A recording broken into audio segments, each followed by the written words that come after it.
Hello, everyone, and we are so close to the end of the week. We can almost taste it. Welcome to the show. I'm Paolo del Rosario. Let's get you up to speed with some news that you could use right now. Hey there, beautiful people. I'm Anne Asis-Carilo. Yes, one day to go till Friday. Join us for the next hour and a half as we bring you laughter, inspiration, and stories and conversations that matter. Yes, Friday. Nalalasahan ko na. I know. Ano ba ang lasa ng Friday? Freedom, sleep. Hindi naman yan lasa eh. May lasa yun. Yung lasa ng sleep. Yung relaxation. Sweet sleep. Sweet sleep.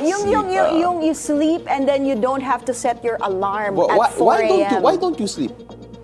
Because I have so much work to do. Wow! So, ikaw I don't busy. get enough sleep. But Okay, you know, I really look forward to Fridays kasi ibig sabihin nun, matutulog ako that night without setting my alarm at 4 a.m. and that is just wonderful. Ako hindi na ako nag-alarm, nagigising lang ako eh. Pero you know what, that's true. Pero Your minsan body clock is so adjusted to it already, right? I guess so. I mean, it's really different from a day to day. Like, again, like for example, ako kahapon, I had right after our show, I had a shoot that lasted from like 11 to like 3. Then after that, PBA ako from 5 to 7, and then after that, I attended the shoot release of Kevin Kiambao and our good friend Quicks Mike S, who will be here next week. Oh, okay, yeah, cool. they had a collab shoe release, and it lasted until like 11:30. So it was a full day yesterday, and I cannot wait for the weekend as well. Pero trabaho You naman don't sa have Saturday. sleep as well, see? Oh no, actually I slept well. No, Like but how many ang sarap hours? ng tulog, like around 6. 6 hours of sleep? Give or Really? take, How is that or even 11. possible if you're... Because I got home around 12 and I woke up around 6 and I just like got here. So How can you wake up at 6? I'm here at 5:30. No, kanina nga I was here 5:20. So this is actually an interesting reveal sa simula. But let us all know your scheduling stories. Because I don't know, traffic's been nice to me, to be honest. Okay, In the past well, few days, lucky past few weeks, you. traffic has been nice to me. For some reason, Anne is going against the traffic na no matter how early, nahihirapan ka. I don't know. For some reason, traffic is just... I'm like a traffic magnet, but I don't know. Kasi you do our traffic. I'm the traffic girl. Let's check the situation in major roads at this hour. Guys, here is what's happening along EDSA Quezon Avenue flyover. On the left side are the vehicles going to Cubao. We are seeing moderate traffic. The left side going to Quiapo. And you're seeing moderate traffic already building up on that stretch. On the opposite lane, the same situation. Light to moderate traffic on that area. Those are the vehicles going to the Quezon Memorial Circle.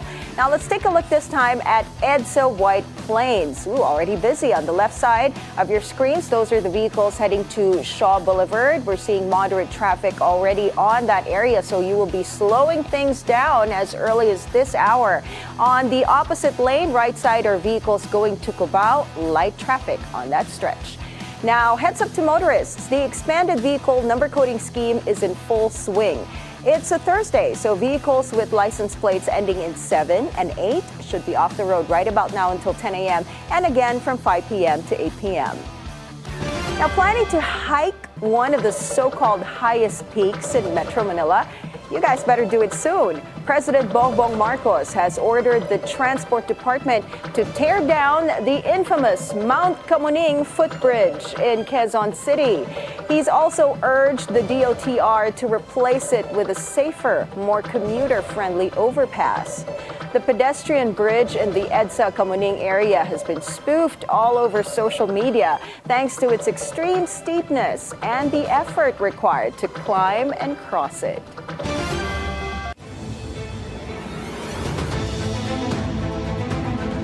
Now, what's the weather going to be like this Thursday? Paolo has today's forecast from Weather HQ. Take it away, Pao. Thank you so much, Anne. Let's take a look at the local weather. Now, based on the latest satellite data, we have a low pressure area, or LPA. Let me move over to the side so you can all see it. located just outside the Philippine area of responsibility. Now, Pag-asa states that this weather system is unlikely to develop into a tropical depression within the next 24 hours. Now, its trough or its extension will bring cloudy skies with scattered rain showers and thunderstorms in the eastern sections of the country, including eastern Samar, Leyte, southern Leyte, and Dinagat Islands, as well as Surigao del Norte. Meanwhile, let's also go back to take a look at the southwest monsoon. Now, the southwest monsoon continues to influence the entirety of Luzon. Now, this will rather result in cloudy skies with scattered rains and thunderstorms over the Ilocos region, the Cordillera Administrative Region, Batanes, Babuyan Islands, Zambales, Bataan, and Palawan. Palawan right down over there. Now, for Metro Manila and parts of Luzon, you can expect partly cloudy skies with isolated rain showers or thunderstorms. Now, the southwest monsoon will also bring cloudy skies with scattered rain showers and thunderstorms to some areas in Mindanao, especially in Basilan, Sulu, and in Tawi-Tawi. Now, for the rest of the country, you can expect generally fair weather that will prevail through most of the day. However, partly cloudy to cloudy skies may form with isolated rain showers or thunderstorms possible late in the afternoon into the evening due to localized convection. Be ready for short but intense rains and possible lightning. Now, let's take a look at the current state of our coastal waters. Pag-asa says there are no gale warnings issued at the moment. Sea conditions across most parts of the country are expected to be rather calm with light winds with smooth and gentle waves. Fisher folk and seafarers are reminded to stay informed by checking the latest weather updates before setting sail. Remember, safety on the water should always come first. That is it for Weather HQ at the moment, and back to you. Thank you so much, Pao, for that weather update. Now on to our top stories. A draft resolution to bury the impeachment trial of Vice President Sara Duterte is allegedly making rounds in the Senate. Senate President Cheese Escudero, an accused mastermind behind a supposed kill impeachment plot, said the draft Senate resolution is just a mere scrap of paper. Unless may mag-file niyan, unless may mag-author niyan, unless pagdebatihan niyan, at unless pagbotohan niyan. Meanwhile, Senator Amy Marcos confirms the existence of the document that aims to skirt legal loopholes to junk the articles of impeachment against the VP. A copy of the said document that the media obtained indicates that the case had been neglected in the Senate for a long time, a reason for it to be considered de facto dismissed. Senate Minority Leader Coco Pimentel believes there is a high chance this document that the media obtained is fake. One of its inaccuracies, Coco said, is citing VP Sara's right to speedy disposition, which only applies to courts and government agencies and not in Senate impeachment trials. But Senator Bod de Laosa admits that the kill impeachment document came from his office. The senator did not disclose how many lawmakers are backing his resolution. He argues the impeachment trial against the vice president should be dismissed. Kayo po may Galing yun sa office ko. kayo po yung nag-initiate. Bakit po? Paano po Basahin na lang yung resolution. You will understand everything. Basahin niyo yung resolution. That's very self-explanatory. Once it is submitted, then automatic yan. It will be taken up in the floor. The draft resolution to dismiss the impeachment case of Vice President Sara Duterte has some Congress members disappointed and dismayed. That is not for them to decide. That is not what is mandated sa Senate sa Constitution. Kaya hindi ko pa alam kung ano yung magiging legal repercussion netong gagawin nila. Insofar as may legal point of view, hindi yan naayon sa ating saligang batas. That was the reaction of Committee Chairman Joel Chua after the House Committee on Good Governance and Accountability finished their investigation on the Vice President, only to find the draft resolution to dismiss her case. Other lawmakers share similar sentiments. Napakagarapal naman na gawin yan ng Senado sa ngayon. Dahil alam naman natin na ang panawagan, ang umiingay na panawagan ngayon ay put the Vice President in trial. Nasa kanila yung lahat ng bola para gawin ang lahat at bigyan ang publiko ng report na kailangan nating malaman. Pero hindi po nagkakaroon ng usad at hindi nangyayari yun. Sobrang nakakahiya bilang isang Pilipino na may ganito tayong mga senador na nag-a-attempt na i-dismiss na lang ang impeachment, yung articles of impeachment na nakarating sa kanila. In response to the draft for dismissal, prosecution panel member Jervil Luistro states that the Constitution is clear. It is mandatory that the Senate conduct a trial and thereafter decide for acquittal or conviction. Moreover, a coalition backing VP Sara's impeachment blasts the Senate for stalling, calling the delay unconstitutional and demanding action.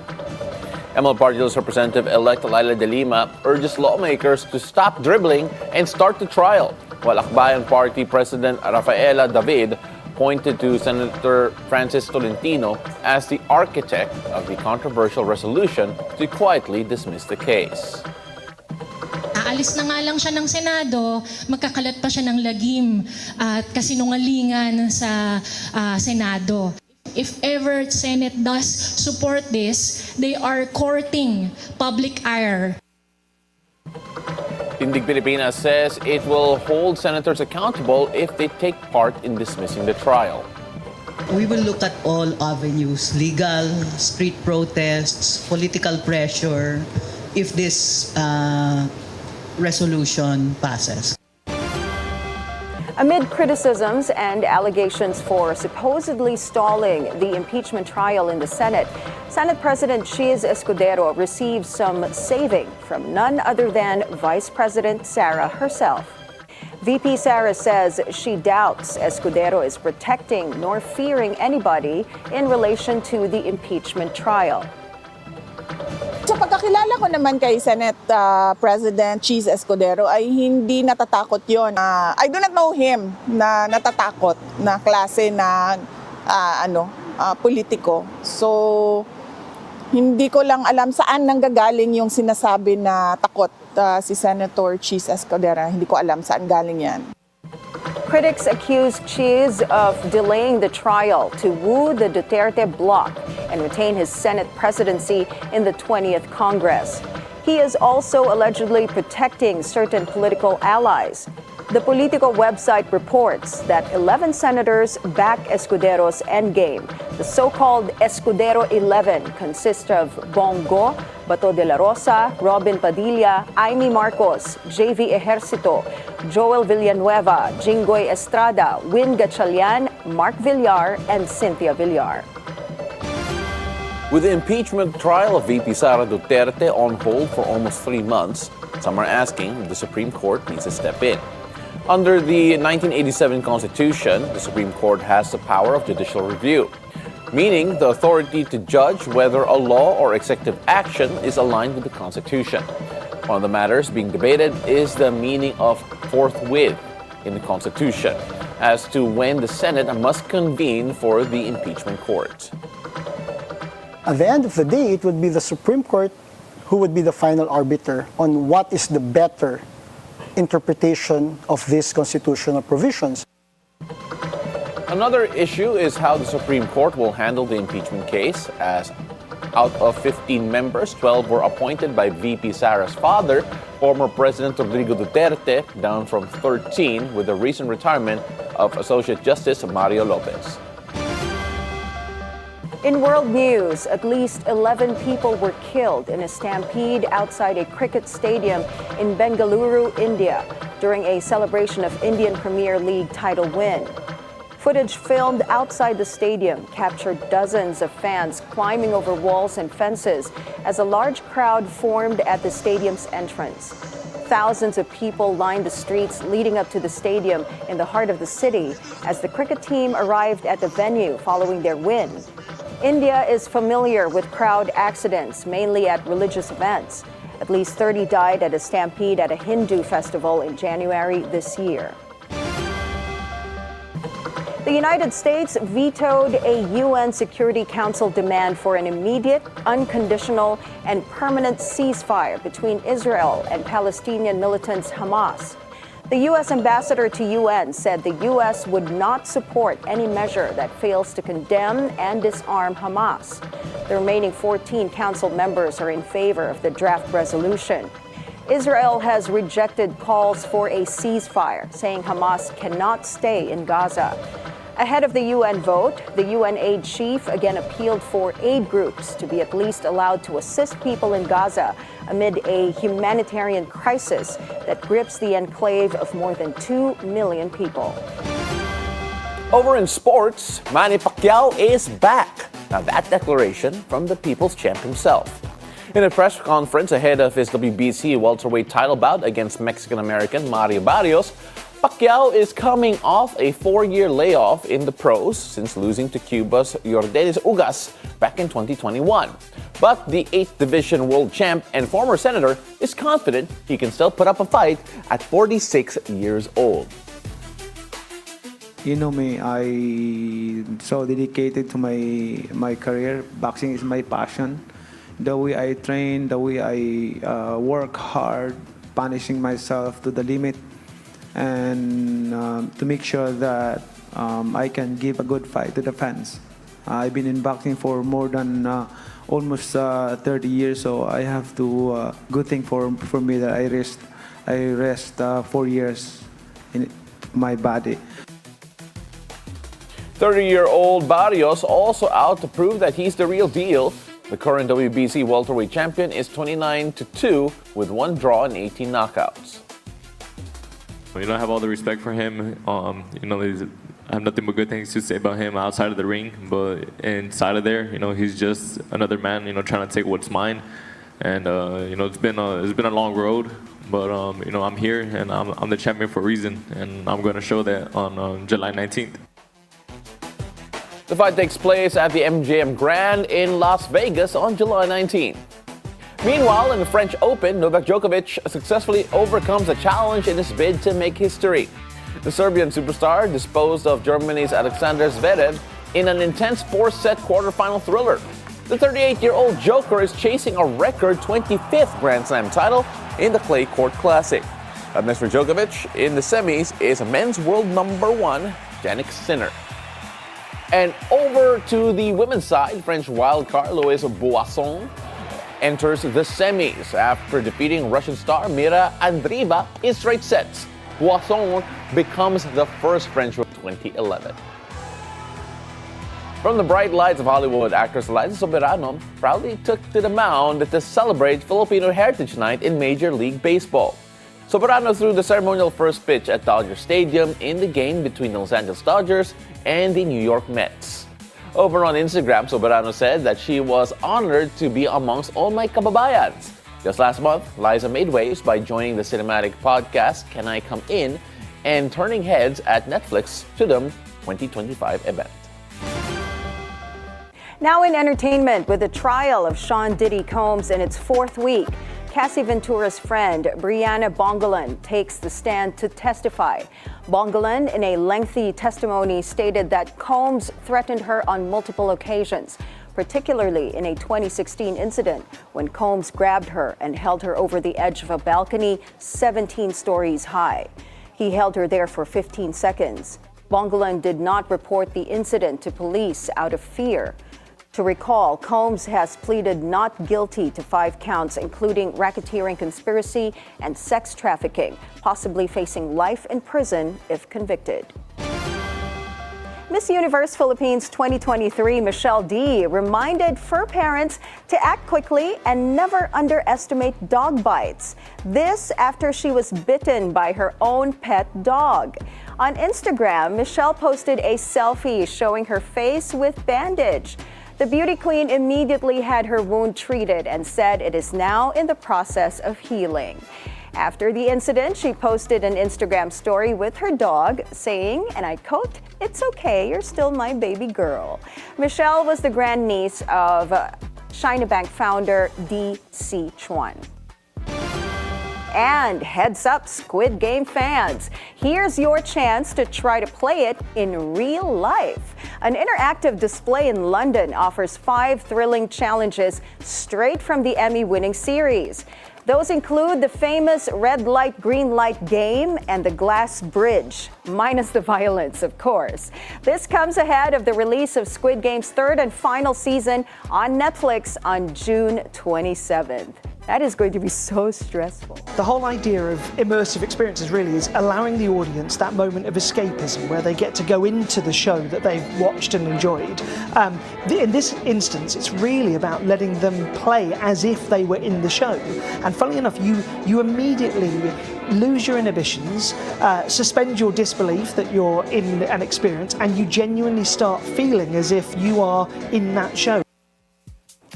That's going to be so stressful. Imagine like the doll is there, like, what do you call that doll? I'm actually Googling. You see, Yeah, Yoonghee, that doll. Yoonghee. Yoonghee? Yeah. Yoonghee? Yeah, but then the thing is, if there's no violence involved, anong pressure?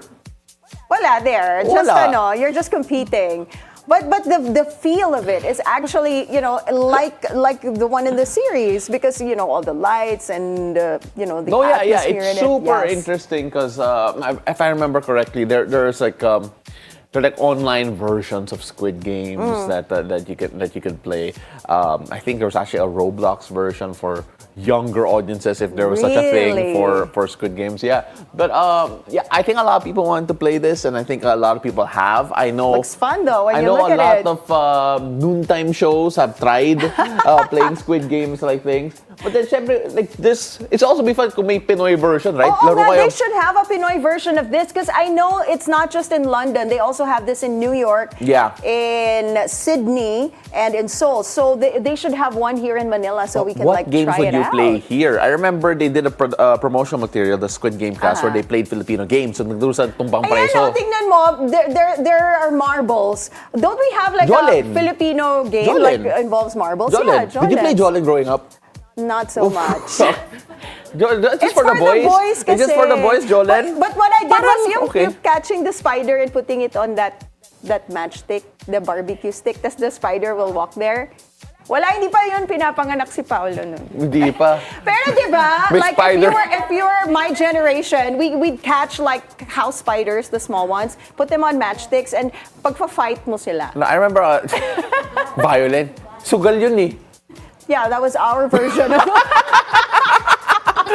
No, but then... the spider version of cockfights. Hindi, okay, let's do like childhood games talaga, like mga jackstone for the girls. Yeah, And yeah. then, or yung, ano yung... Chinese yung, garter. Chinese garter, or yung may sako, the one that you have to Chinese flip it. jackstone. Chinese jackstone ba yun? Mhm, Ayun, yeah, so Chinese... yeah. Really? Chinese jackstone Chinese tawag doon? jackstone, Oh, yeah. so, and then you don't remember... I remember Pick up we had this sticks. debate in the show before. Pick up sticks is another one. This debate on the show before now. You weren't familiar with touchball? Oh nga, no? What's Yung touchball? Yeah, Patintero it's- ba yun? Hindi. Ay, It's ba? like What may, is it? may parang bola, or you at that time we used to tie handkerchiefs together to form a ball, and then after that it's like dodgeball except the person's in between.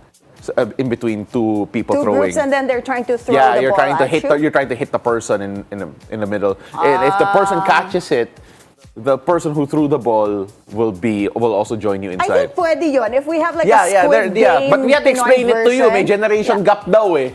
Oh, so Fine. again, really fun. There should be a Pinoy version of it. Yes. And I think that would work. That would work here. Kasi ang dami lang, tumbang preso pa nga lang eh. Or yung patintero, That would be di ba? so fun. Pwede nga yung patintero sa Squid Game mismo eh. But anyway, we can go on and on. But moving on, the health department is urging the government to declare HIV as a national public health emergency over the rise in its cases. That discussion with Dr. Chester Tongco from the Quezon City Health Department after the break. It's a beautiful day. We'll be right back.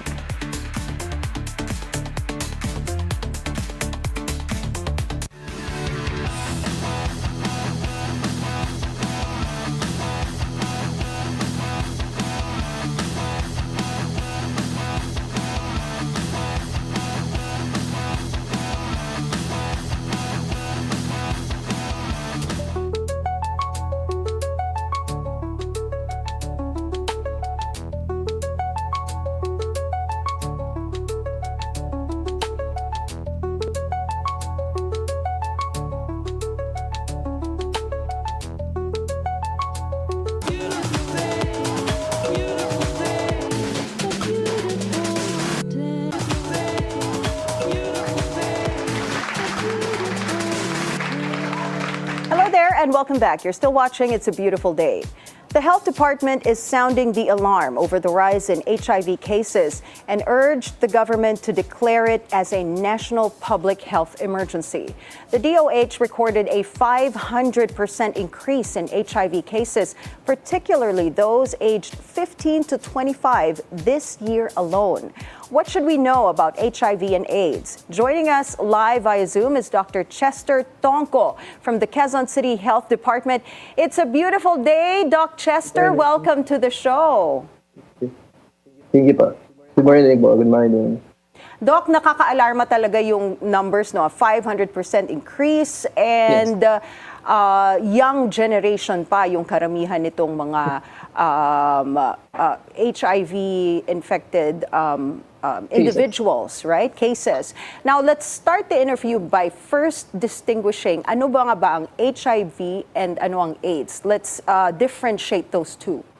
So, first of all, HIV is a virus that causes HIV infection, while AIDS po is the last stage of HIV.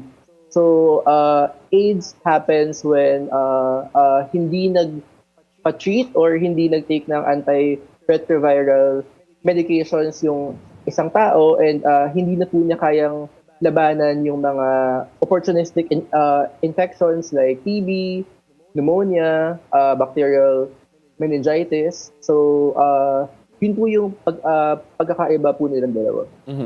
Nakita natin na medyo tumataas na talaga yung mga cases ng HIV dito sa Pilipinas. In particular, the DOH did mention, as we said a while ago, that they want this to be declared a national emergency, a national public health emergency, rather.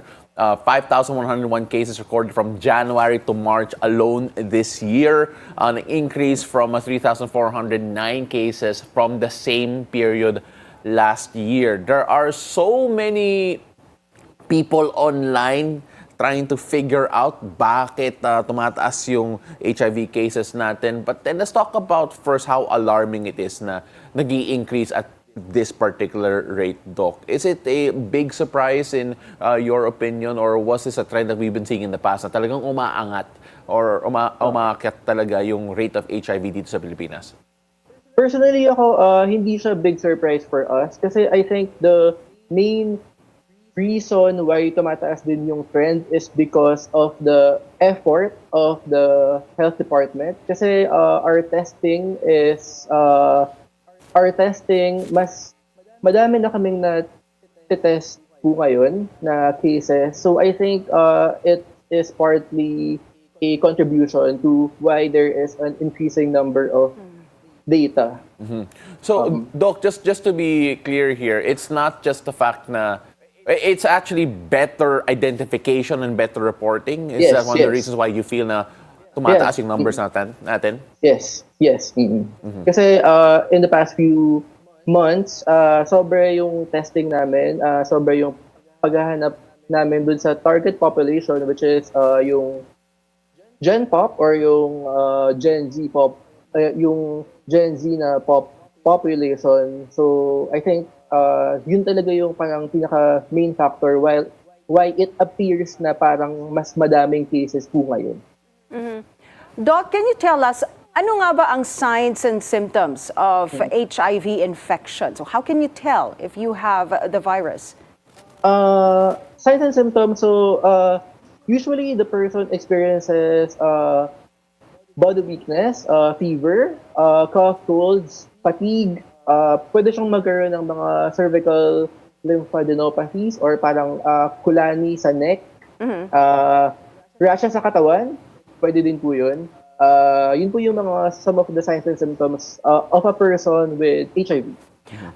Some patients would say na they don't feel anything naman, so they don't have the need to get tested. How frequently ba dapat, Doc, should the patients be tested? And even if wala ka nung symptoms na yon, should you go and have yourself tested? Yes, actually, it really depends on the person. Kung alam niya na meron siyang risky behavior or if the person engages in promiscuous sexual contact, dapat yung that person already has an inkling to have it get tested. And usually the testing is done 3 months from your last sexual contact. So every 3 months siya. So ayun to. So every 3 months, of course, some people are wondering, how do you get tested? What's the reliability of these tests? For those wondering, you mentioned there is an increase in testing in general. That's why there's an increase of reporting as well. What are the ways people can get tested? And of course, how do people access this typically? Well, in Quezon City, in Quezon City Health Department, we have 9 social hygiene clinics and clinica all over QC. So they can just walk in whenever they want. So for the social hygiene clinics, they're open from 8 to 5 p.m.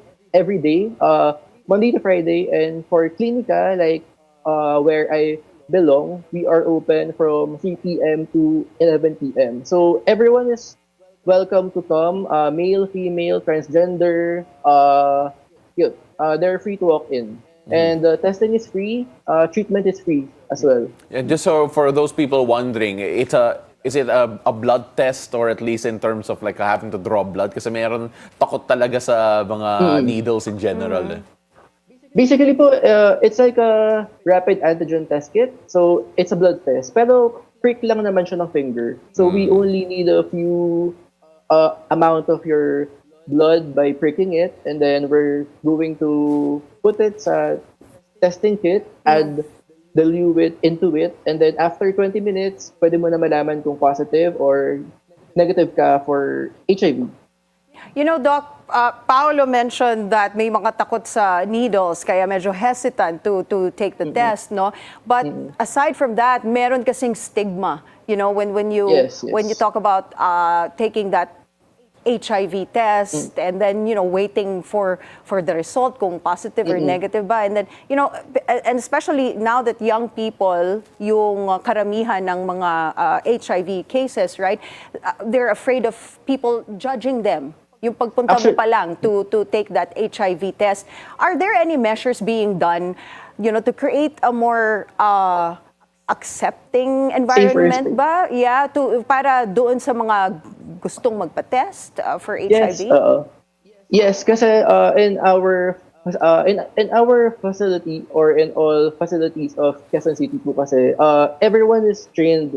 So we have HIV counselors, case managers, we have peer educators who are all trained in mental health. So para hindi matakot yung bata or yung person na magpapatest. So as much as possible, pagpunta nila sa clinic, we're trying to create a safe space and we try to prime their minds na it's okay. It's safe to get tested in our clinic.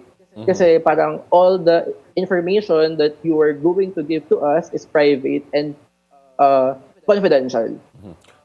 Doc, let's assume someone does have HIV and of course people are wondering, how do you even treat HIV? May iba doon takot kasi kung nalaman nila may HIV sila, they have to go through the treatment. May mga ganun, which is obviously a few problems with that line of thinking. But in terms of treatment options and of course mga potential side effects, how does a treatment cycle go for someone who is positive for HIV? So the treatment for HIV is called antiretroviral medication. So for now, yung pinaka-common is yung 3-in-1 antiretroviral combination siya. So you only need to take 1 tablet every day, same time each day. So hindi na siya ngayon parang death sentence eh. It's more of like you need to take the medication, para na lang siyang supplement or para na lang siyang vitamin that you need to take every day. Pero ang pinagkaiba lang, you need to be adherent to it, you need to be compliant to it, na hindi mo ma-miss yung dose na pag-take mo.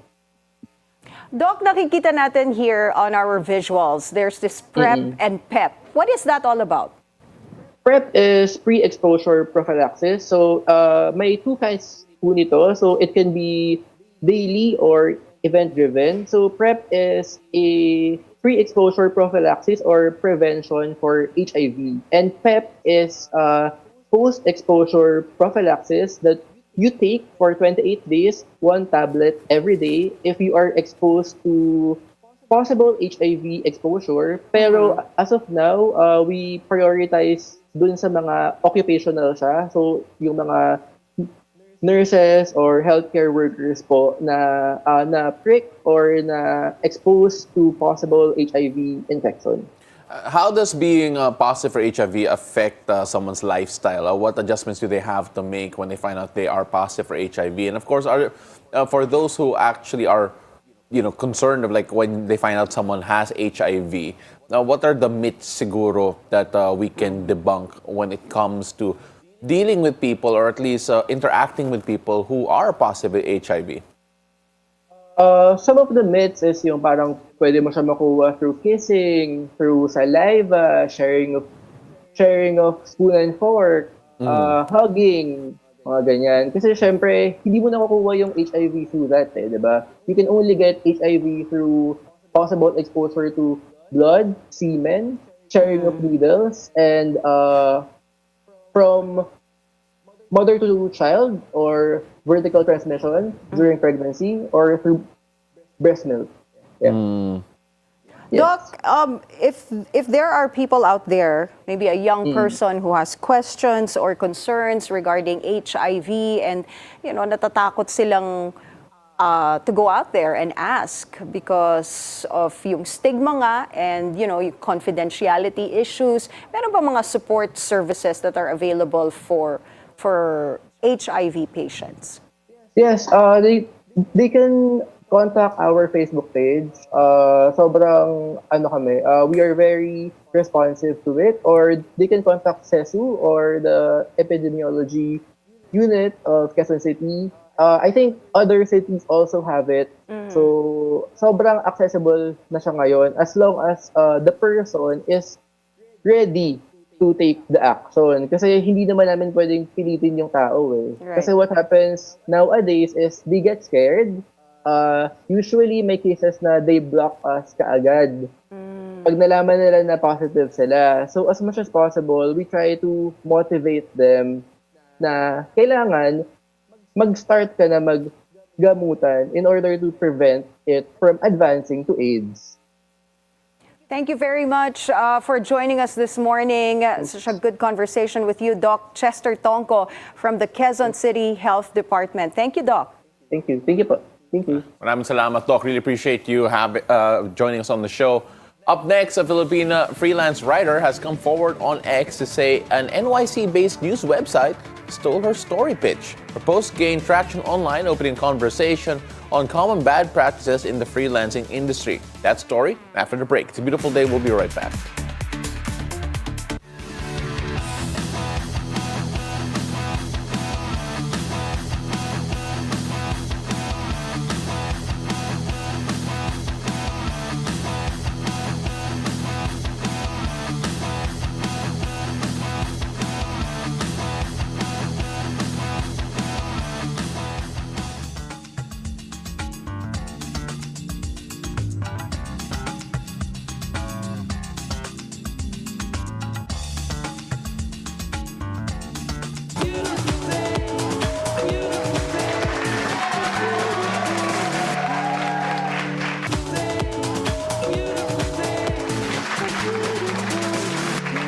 Hello, welcome back. You're still watching It's a Beautiful Day. Now, a Filipina freelance writer has come out on X to say an NYC-based multinational financial and business website, Business Insider, allegedly stole her pitch. Filipino writer Angel Martinez's explosive revelation blew up on X with over 182,000 likes and 8.4 million views. Now, the editor has released a statement in response explaining that Insider has already been working on the exact same story prior to Angel's rejected pitch. Filipino writer Angel Martinez joins us via Zoom to tell us more about it. Good morning. It's a beautiful day, Angel. Thank you so much for joining us all the way from Carrie Bradshaw's backdrop. Good morning to both of you, and thanks for having me again. All right, so Angel, let's focus first on the timeline of events here. You did post on X with the dates clearly marked there, by the way. Let's talk about first the pitch and you actually trying to push the story. I'm assuming they're not the only group that you did pitch to when it comes to this story. But can you tell us what happened and how you found out about it, especially when their version of the article did come out? Sure thing. So this all happened last February 4th. I pitched an idea to Business Insider's features desk about what I dubbed as the Great Gen Z Golf Revival, which was inspired by my most recent trip to the States, where my cousin took me to a driving range for the very first time. And I just noticed that the place was teeming with young people. So it led me to wonder, what was convincing all of us to give our dad's favorite sport a shot. And I did some research about it, and I distinctly remember feeling very confident when I sent it to Grace DeGraff, the section editor at the time. So Insider was actually my priority publication. I wanted to land a feature with them. So they got first dibs on my idea. And the next day, she rejected me because it wasn't the right fit for their team. And I felt sad, but I moved on and I completely forgot about it until 3 days ago. I pitched another idea to Grace, but my email bounced because she apparently left Business Insider already. But in her message, she said that I could always reach out to her on Twitter if I wanted to keep in touch. So I clicked on her account because I wanted to wish her well. So you could just imagine the shock that I felt when the first post that I saw on her account was a thread promoting the article that she essentially stole from me. So last April, Business Insider apparently ran a full-length piece about Gen Z's obsession with old money sports like golf, which was more than enough time since I emailed. And the article that Grace assigned to a freelance writer even cited points that I included in my pitch to her. So I was a mix of emotions. I was upset, angry, disappointed, and sad. And I took it to X, and I guess the rest is history. Angel, how did Business Insider respond to this matter? Did they reach out to you aside from the editor statement on X? I know Grace DeGraff also posted a statement replying to you, right? That we'll talk about that in a bit. But what did Business Insider do? Business Insider as a publication did not reach out to me. It really was just Grace's Notes app apology under my tweet that I saw.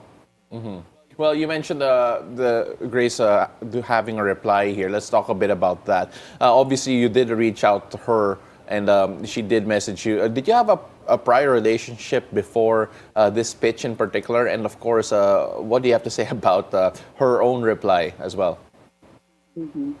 I had already reached out to Grace twice with other pitches, which she had not pushed through with. But there was already a prior correspondence, right? Yeah. So in her tweet, she did say that there was already a similar story in the works when I had pitched, as is the case when a good idea's time has come. She was just not at liberty to tell me, so she sent me what she called a boilerplate rejection note, which is weird because in the past, I have pitched ideas to editors about timely and trendy topics. So I know that the appropriate response is a rejection along the lines of, sorry, but we already have something similar in the pipeline. So all of this just feels like, a very convenient excuse from her to continue doing stuff like this in the future. Well, you know what? Sorry, we take a look at this this matter here and the fact that it has garnered so much engagement, a lot of views, and a lot of sympathy here. What does that say, in your opinion, to the whole freelance culture here of trying to make it with certain publications, trying to work with certain companies in particular? What do you feel it says about the whole freelance culture that we have, especially now that the quote-unquote gig economy has become sort of a thing here for the younger generations? Yeah.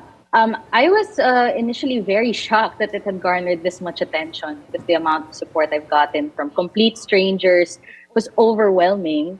And although my heart feels full, it's kind of depressing that it seems to have gone so viral because this is something that happens to every kind of creative in some shape or form, especially if they're part of the freelance culture, as you mentioned. Because a lot of people were sharing to me that equally esteemed international publications have also run their work or their pitches in the past without giving them any kind of credit, but they couldn't even speak out about it in fear of backlash, like in fear of losing future opportunities. So I guess that's just something that's a responsibility that I didn't expect to have to take with this post, that like seeing me stand up for myself kind of imbued other people with a sense of pride, because it's something that they wanted to do for themselves in the past, and yet they couldn't afford to. So when you look at the comments, you even see some freelancers posting about their own experiences, right? Like giving pitches, and I saw one providing videos and then not getting compensated for it. And this has been a problem. Freelancers often pitch talaga, and their ideas don't get guarantee, that it will be published or if they get compensated for it. In light of your experience, how can freelancers protect yung intellectual property nila? And what changes would you advocate for in the industry to safeguard original ideas? Right. This is going to sound like a political campaign slogan, but one thing I would like everyone to take away from this is to not give up the fight when you know you're in the right. Because, I've had a small percentage of haters, trying to gaslight me, trying to discount my experience, and mansplain the concept of freelance journalism to me.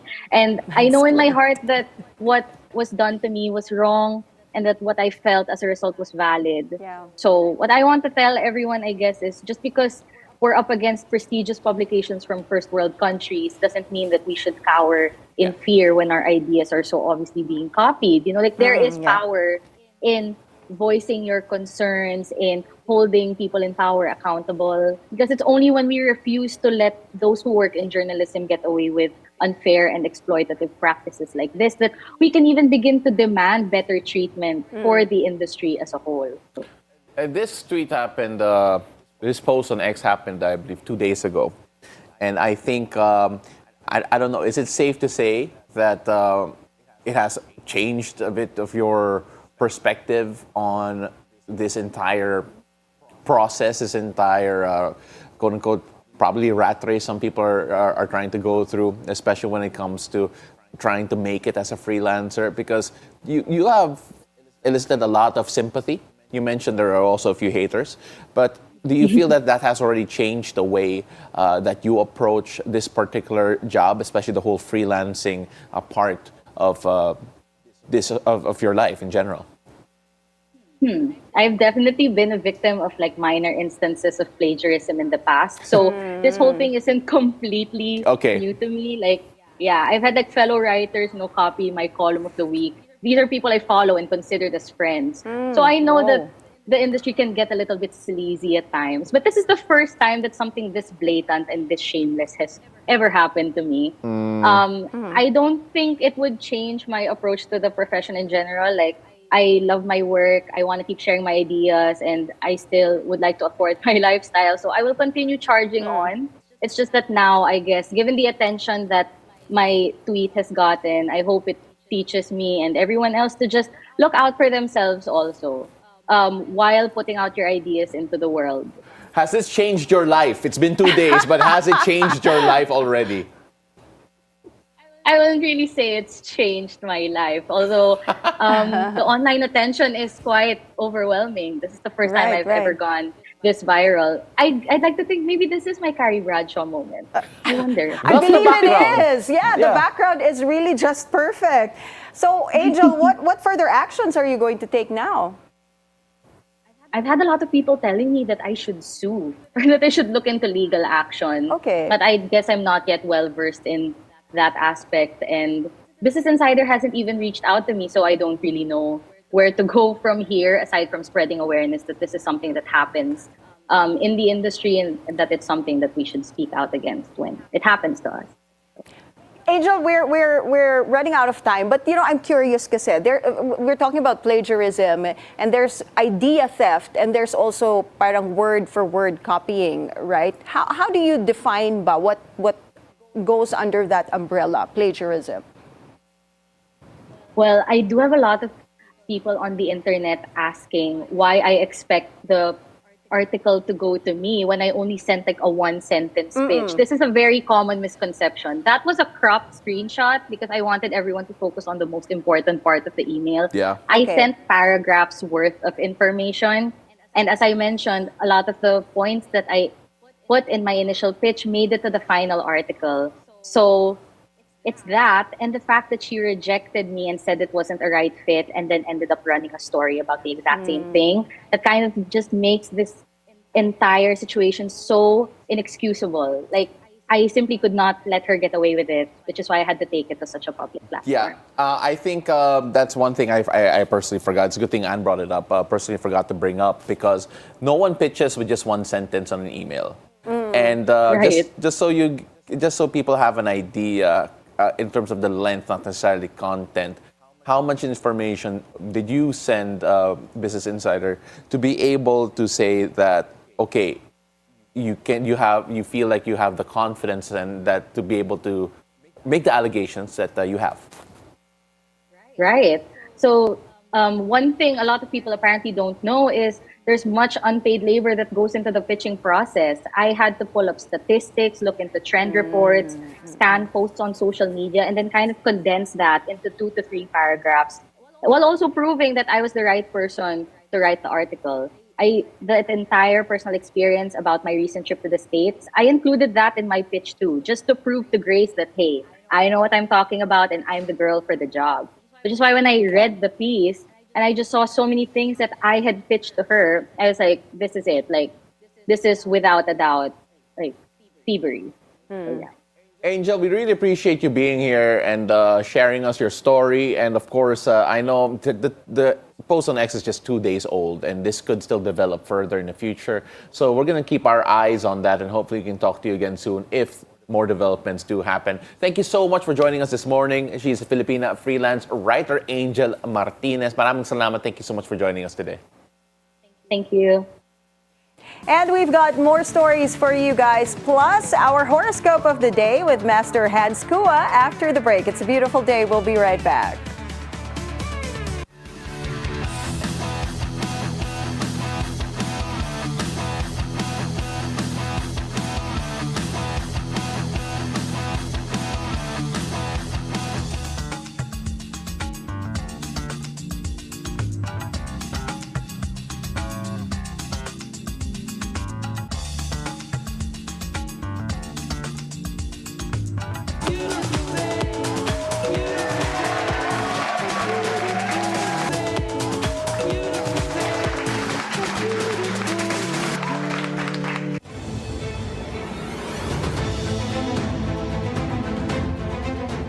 Hey, welcome back. You're still watching It's a Beautiful Day. This is Weather HQ.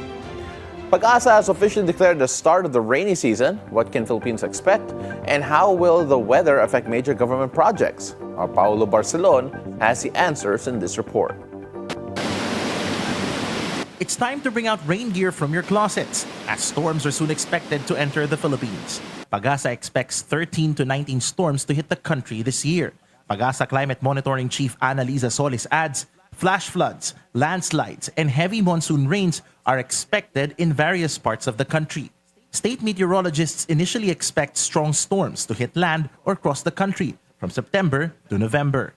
Ibig sabihin, diyan pumapasok yung mga lubhang mga mapaminsalang mga bagyo, hindi man malakas ang hangin ang dulot nito, ay marami namang ulan. Or merong mga possible na mga bagyo na combine yung effect na malakas ang hangin, marami ang ulan. So may mga ganong klaseng karakteristik ng ating mga bagyo na posible nating maranasan ngayong taon. Authorities are now also coordinating with the Weather Bureau as bad weather can affect the speed of major government rehabilitation and construction projects.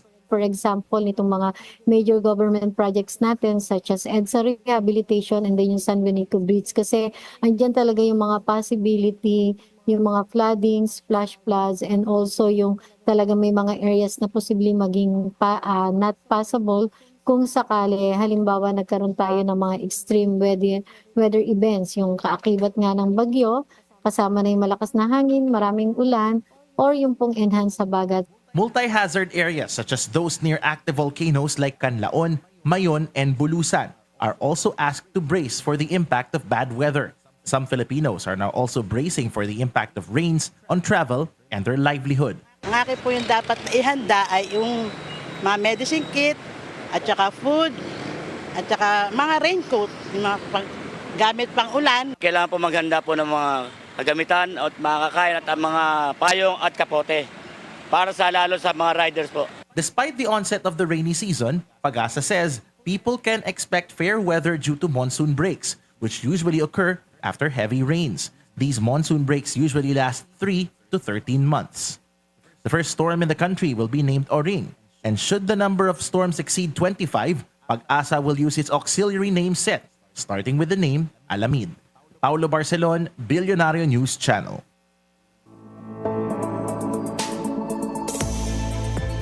Let's take a look at the global weather.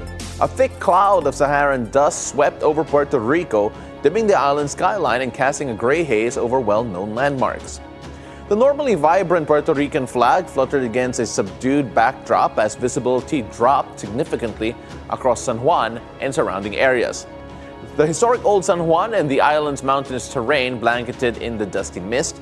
Along the coastline, boats navigated through the foggy conditions caused by the plume of dust drifting across the Atlantic from North Africa. Meteorologists expect the dust cloud to continue its journey westward through the Caribbean in the coming days and potentially reach parts of Florida by next week. The phenomenon may bring more hazy skies, vivid sunrises and sunsets, and could affect air quality in the impacted regions. Taiwan's drive for renewable energy has led to a surge in offshore wind farms along its west coast. While fishermen and farmers support clean energy to fight pollution, many say the projects have disrupted fishing routes and lowered catches. Taiwan plans to source 60% of its electricity from renewables by 2050, moving away from coal. However, critics say the government has fallen short on communication and compensation. Officials acknowledge these concerns and pledge to improve engagement with impacted communities. Massive wildfires in central Canada have forced over 15,000 people to evacuate in the Saskatchewan, with more expected to follow. Video from La Ronge showed a trailer engulfed in flames and heavy smoke blanketing the area, at times reducing visibility to near zero. Over 212 wildfires are burning across Canada, half of them out of control. With more than 2 million hectares scorched, most are concentrated in Saskatchewan, Manitoba, and Alberta. Smoke from the fires has spread across a third of the U.S., bringing poor air quality to areas including New England and New York, Williamstown, Massachusetts, all of which recorded a very unhealthy air quality index of 228. Experts warn the fine particulates in wildfire smoke pose health risks to everyone, especially vulnerable groups like the elderly and infants. China's Zhongshan station in Antarctica has recorded striking aurora activity triggered by recent geomagnetic disturbances caused by solar activity. The National Space Weather Monitoring and Early Warning Center reported varying geomagnetic disturbances between 1400 hours on Sunday and 1400 hours on Monday, Beijing time. Footage from the Polar Research Institute of China showed green auroras swiftly moving across the sky over Zhongshan Station within 10 minutes. Researchers at the station are now analyzing data from ionospheric and atmospheric instruments better to understand the space weather impacts of these disturbances. And that's it for Weather HQ at the moment, and back to you. Thank you so much, Pao. Now from the weather to the stars above. Is today going to be your lucky day? Let's go find out from our resident energizer and feng shui master, Hans Kua, in our horoscope of the day. Take it away, Master Hans. Good morning! It's a beautiful day with me, Master Hans Kua. Ito po, ang horoscope for Thursday, June 5. Para sa mga pinanganak ng Year of the Rat, may paparating na good news mula kay partner o kay crush. Yee! Purple at 4. Para naman sa Year of the Ox, iwasan ang pagkain ng mga junk food. Eat healthy. Orange at 9. Punta naman tayo kay Year of the Tiger, be ready sa biglaang gastusin. Pink at 6. Sa mga rabbit naman tayo, bago lumala ang stress, sit back, relax, at mag-enjoy lang. Red at 1. Punta naman tayo kay Year of the Dragon. Mapapansin ni boss ang pagiging masipag mo. Mustard at 7. Snake naman tayo. Maging maingat sa pera. Huwag padalos-dalos kasi sa investment. Tangerine at 8. Ito naman! Kay Year of the Horsey, iwasan ang labis na pagod. Rest, magpahinga when needed. Indigo at 3. Kay Year of the Ship naman tayo, huwag matakot humingi ng tulong kung kinakailangan. Brown at 2. Kay Year of the Monkey naman tayo, umiwas sa sugal o mga risk-taking ng mga investment. Purple at 4.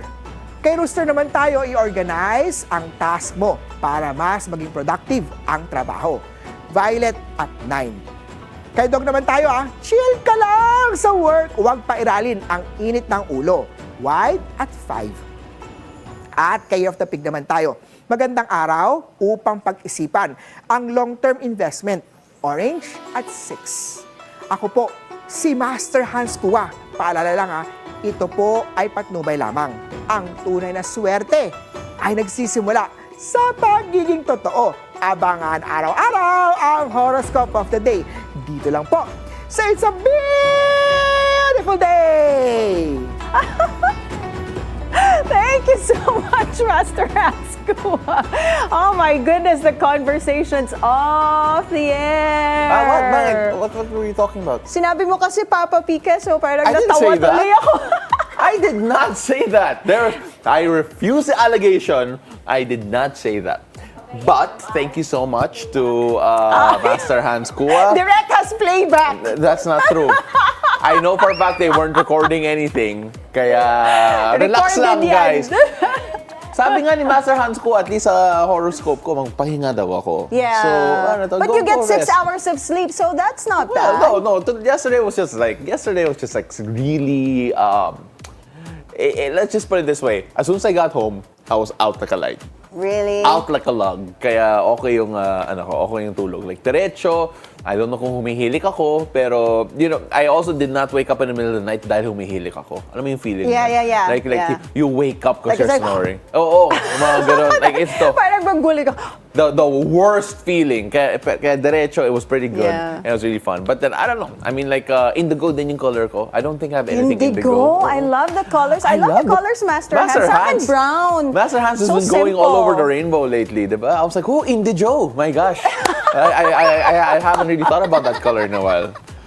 Mag-indigo nga tayo next week. Wala ka next week, diba? Ayaw nga pala. Yeah, because, okay, so we're actually seeing the last of Anne Asis-Carilo for a while. Grabe namang last, sandali For lang. a while. I'll be here tomorrow.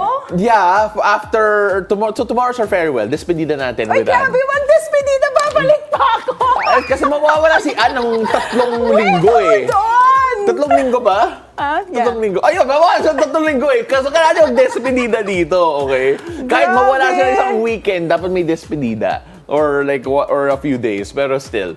And of course, with her disappearing. Mag-reappear naman si Monique Tucson. Yes, she's coming back from Italy. Iba na yung accent niya. Balito ko, Italian na yung accent Di niya parang ikaw, when you do your Italian accent. I actually don't have an Italian accent. I like have when a you do really your bad Italian Spanish music. one. I have a really bad Spanish one. How do you say good morning, everyone, in Italian? Buongiorno. Buongiorno? Buongiorno? I don't know. Buongiorno, everyone! Dapat ganun yung I opening think we're nyo. terrible. But then, I think of how Monique will now introduce herself. It's me, Monique.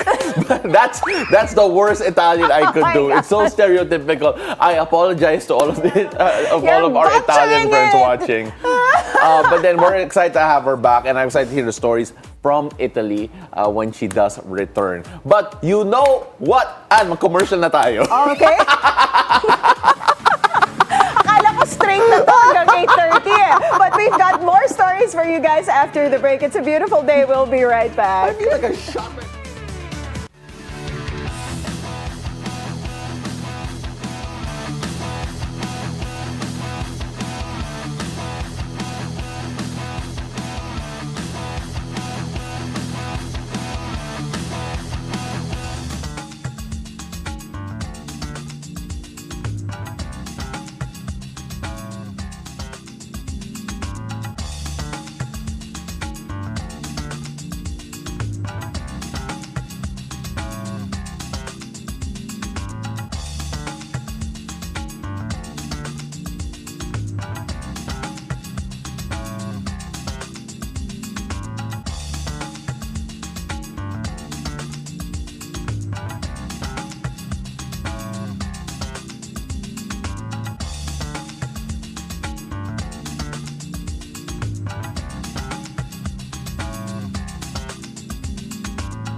Hi there, welcome back. You're still watching It's a Beautiful Day. Think twice before booking that flight. A popular online booking platform is now in trouble as the government steps in to investigate alleged airfare overpricing during a regional transport crisis. Our mobility correspondent G. Baroga tells us more. The DOTR and Civil Aeronautics Board, or CAB, are preparing to file a case against AirAsia Move, an online booking platform accused of jacking up ticket prices that are 3 times higher than normal. Among those caught in the pricey mess is Leyte Congressman Richard Gomez and his wife, or Mock City Mayor Lucy Torres. They reportedly shelled out over 77,000 pesos for one-way tickets from Tacloban to Manila. That's almost 40,000 pesos per seat. Magkano ang ticket papuntang Japan o Hong Kong? Tingin ko mas mura kaysa dyan. Definitely mas mura sa 40,000 pesos per person one way. Baka nga kung saswertein ka, may promo ka, makakalipad ka na ng West Coast ng Amerika ng ganito kamahal na ticket na halos 80,000. So this is totally unacceptable. The DOTR says this isn't just unfair, it's criminal. For comparison, regular fares with Philippine Airlines are around 12,000 pesos each. Apparently, these platforms only pay PAL what is the price of PAL. So yung 12,000 na yan. So yung patong, yung tongpats, kay AirAsia Move lahat yun. And they are doing this at a time when there is a current transportation crisis in Tacloban. The San Juanico Bridge is currently under repair and closed to heavy vehicles, making movement in summer in Leyte more challenging. The CAB has already issued a cease and desist order against AirAsia Move, but the company says the CAB doesn't have jurisdiction over them since they're a foreign-based travel agent, not an air carrier. Sinapag-alaman namin itong AirAsia Move is a Malaysia-based travel platform. No, it's probably a sister company of AirAsia, no, but based in Malaysia. Still, the DOTR isn't backing down. They've tapped the PNP anti-cybercrime group to help take the AirAsia Move site offline and are pushing ahead with formal charges. I've also asked the CAB and the DOTR aviation group led by Captain Jim C. Jonkar, Undersecretary for Aviation, to immediately file economic sabotage, a criminal economic sabotage case against AirAsia Move. Because this is really economic sabotage. And CAB, I've also instructed CAB to investigate other online platforms that are doing the same thing, not just for Tacloban, but for other destinations as well. The Secretary also urges travelers to book straight from airline websites where prices are government regulated and way more trustworthy. For BNC Mobility, G. Baroga. As ASEAN powers ahead with growth, the region faces a growing threat: energy shortfalls. The solution? A connected grid that moves electricity across borders. Sujin Kim has this report. As energy demand skyrockets across the ASEAN region, calls are intensifying for the interconnection of national power grids to secure supply, lower costs, and future-proof economic growth. ASEAN is home to nearly 700 million people, and that number continues to grow.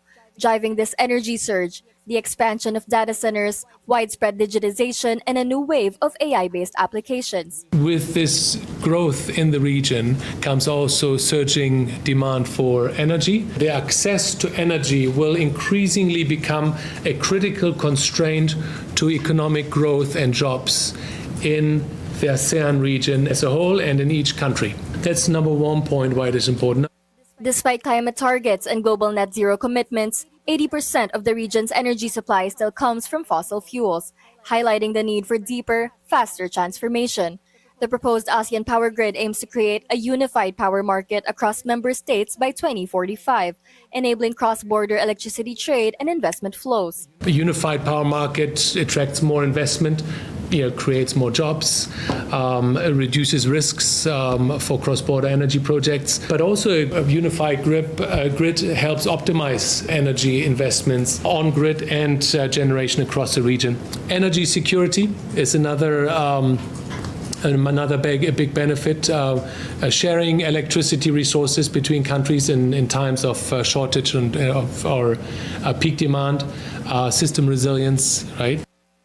But for the Philippines to catch up in terms of both technical capacity and grid readiness, over $16 billion in investments will be required. Roughly speaking, we estimate at least there will be a need for $100 million just for the transmission investments in the ASEAN region. The challenge goes beyond cross-border connections. It includes building up transmission infrastructure, strengthening domestic grids, and expanding storage capacity to stabilize supply. Soojin Kim, Bilyonaryo News Channel. The Trade and Industry Department is bent on hitting its investment target of more than 1 trillion pesos for this year, despite a slow start. Soojin Kim returns. The Department of Trade and Industry targets 1.75 trillion pesos in total investments for 2025. But as of May, only 329 billion pesos in committed investments have been recorded, barely 20% of the full-year goal. We're really hoping to hit the 1.75. That's really the goal. Trade Secretary Cristina Roque is optimistic the target can be reached, citing strategic alignment across more than 30 government agencies working in sync.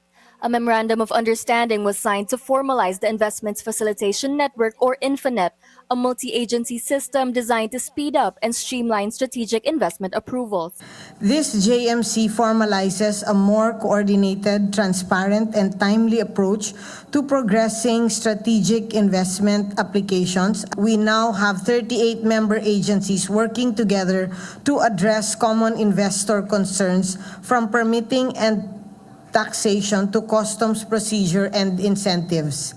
From day one, the administration of President BBM has been putting in place bold and sweeping reforms to position the Philippines as an attractive investment destination in Southeast Asia, to be able to provide thousands, if not millions, of jobs to our fellow countrymen.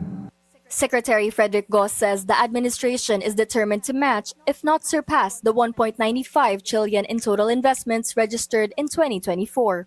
This is great news, but at the same time, it is a challenge, because now that becomes the base. That is now the statistic that we have to beat in 2025 and all the way to 2028. Despite external headwinds, including geopolitical uncertainties and tariff risks, DTI insists its focus remains clear: to deliver on its trade and industry goals and position the Philippines as a prime investment hub in the region. Soojin Kim, Bilyonaryo News Channel. Bilyonaryo News Channel is expanding its reach as it breaks into the streaming platforms. BNC becomes the first Filipino news channel available on Samsung TV Plus. The launch was made possible through a partnership with TAP DMV, the network's media advisor and sales representative. The milestone allows BNC to reach millions of Samsung Smart TV users in the country, reinforcing its position as a leading source of business, economic, and lifestyle content. Now, congratulations to the team for making all that possible. You can catch us there on Samsung TV Plus, and excited for that. Yes. I have a Samsung at home, and I can't wait too. to check it out. I have yet to do it. Oh my goodness, I'm going to take a photo and just post it on Instagram. But I feel like this means we're getting Samsung TVs. Siyempre, nandun tayo. So, kailangan i-promote ng Samsung TV, diba? So, bibigyan tayong lahat ng anchor para napapanood natin yung mga shows natin, right? Thank you so much, Samsung TV, for that. That is it for us this Thursday, June 5. If she ends up having a TV and me not because I didn't ask for it, oh my gosh, I'm so sorry. Ako po si Paolo del Rosario. Thank you so much for joining us here today. I'm Anne Asis-Carilo. Now, wherever this day takes you, remember to choose joy and spread kindness. Join us again tomorrow, 7 a.m. to 8:30 a.m. only here on It's a Beautiful Day!